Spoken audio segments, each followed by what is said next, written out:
Megumi no Daigo é uma super produção do estúdio Brains Base. Nos ensinou que ser um bombeiro no Japão, na verdade, é se meter em uma fria a todo momento.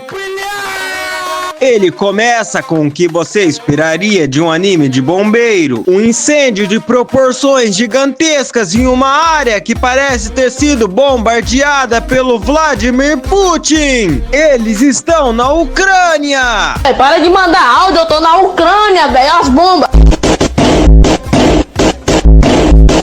E lá está ele, o super bombeiro Daigo, em mais um dia de rotina. Ele salva esse malandro e esse outro. O bicho é bom mesmo, porra. O bicho é diferenciado. Até que a empilhadeira atingiu sua carga máxima e eles precisam descer. No entanto, o Daigo não fica satisfeito e se atira nas chamas novamente após pressentir outra vítima com seus instintos aranha. Com seus instintos de bombeiro. Eu acho que tenho superpoderes. Caralho, o maluco é brabo. Pô. Ele imediatamente atravessa essa corda no estilo militar. Filho da... Esse cara é um bombeiro ou é o Superman? Na minha profissão eu sou o melhor. Posso não ser, mas na minha cabeça eu sou o melhor. A linha de rapariga que você tem. Agora um flashback selvagem tem início, mostrando a história deles desde quando eles ainda eram cadetes. Conceito de estratégia, em grego, estratégia, em latim, estratégia. Socorro! E o Daigo aparentemente já era o rei delas nessa época. Eles conduzem um teste colocando fogo nesse prédio. Tecnologia.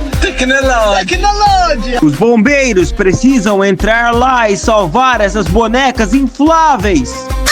Por algum motivo, esse incêndio me parece um pouco hardcore demais para um teste de formação.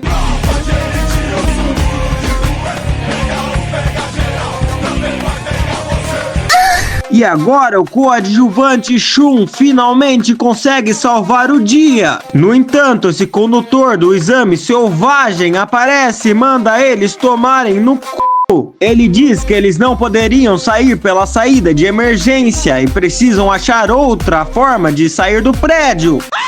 Aparentemente, a vida deles vale menos do que essas bonecas infláveis. O coadjuvante Shun acha uma boa ideia retirar a sua máscara de oxigênio para colocar na sua boneca inflável. Felizmente, o Daigo chega por trás e coloca na cara dele. Lá ele. E agora, finalmente, eles conseguem encontrar a saída e salvam a boneca com sucesso. No dia seguinte, o incêndio começou no restaurante do Naruto. O Ishirako decide voltar para pegar o seu molho indiano de 30 anos. No entanto, ele é soterrado pelos escombros do restaurante. Os bombeiros são chamados para apagar o fogo do velho. Me fudi!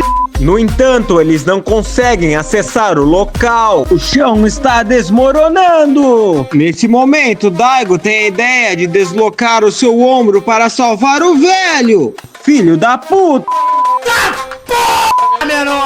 Ele finalmente consegue acessar o local e cortar o ferro dele. O Ishirako é finalmente salvo e agora o Naruto pode respirar aliviado. O Naruto pode ser um pouco duro às vezes. Nesse momento, um flashback selvagem começa mostrando o passado do Daigo. Aparentemente, seu pai era um sonegador de impostos safado, responsável pela administração desse grande hotel. No entanto, ele pegou fogo, defumando cruelmente mais de 140 pessoas. Tô eu bola de fogo e o calor tá de matar. Vai ser na praia da Barra que uma moda eu vou lançar. E agora ele adotou o nome Daigo por conta do herói daquele incêndio. De volta pro presente, essa vovó escolheu o lugar errado para curtir as suas férias e está passando por os maus bocados.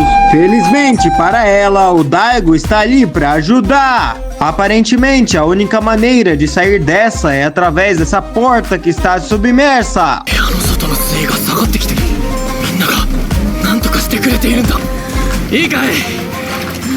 Oscar ali no teto. Olha os caras no teto ali! Olha os caras no teto!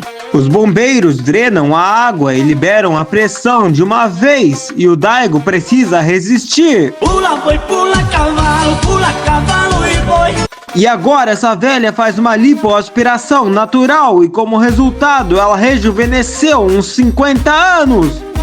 Nessa outra cena, acontece um incêndio nesse prédio. Os bombeiros precisam ser rápidos. Daigo e o coadjuvante Shun procuram pelas vítimas e salvam algumas pessoas. No entanto, algo não está certo. Eles percebem que devia haver bem mais pessoas naquele andar. Daigo segue a corrente de fumaça e descobre algo que o deixou sem ar algum. Eles estavam fazendo uma suruba! Onde come um, come dois.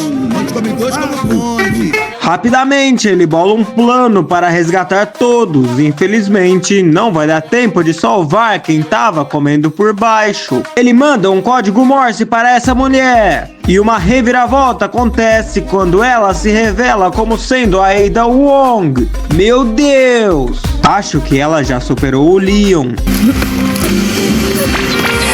E finalmente esse cara tá achando que é o Monte Everest. Agora eu não sei se eles são bombeiros ou Power Rangers. Hora de morfar! Nesse outro momento, os bombeiros estão resgatando a Charlie dessa casa. Por algum motivo, tudo está em curto-circuito. Você tá maluco, meu irmão? Vou nada. Vou nada. Eles estão na casa do Super Choque. Eu vou dar choque no seu sistema. No entanto, o super-herói da vez ainda é o Daigo. Os bombeiros apagaram o fogo, mas o teto solar causou um curto-circuito. E agora sobrou para o Daigo entrar pelo teto e cair de bong jump. Ele é surpreendido, pois agora o chão vira lava. Mas felizmente ele faz parte do Circo de Soleil. Eu acho que os padrões desses bombeiros são um pouquinho elevados.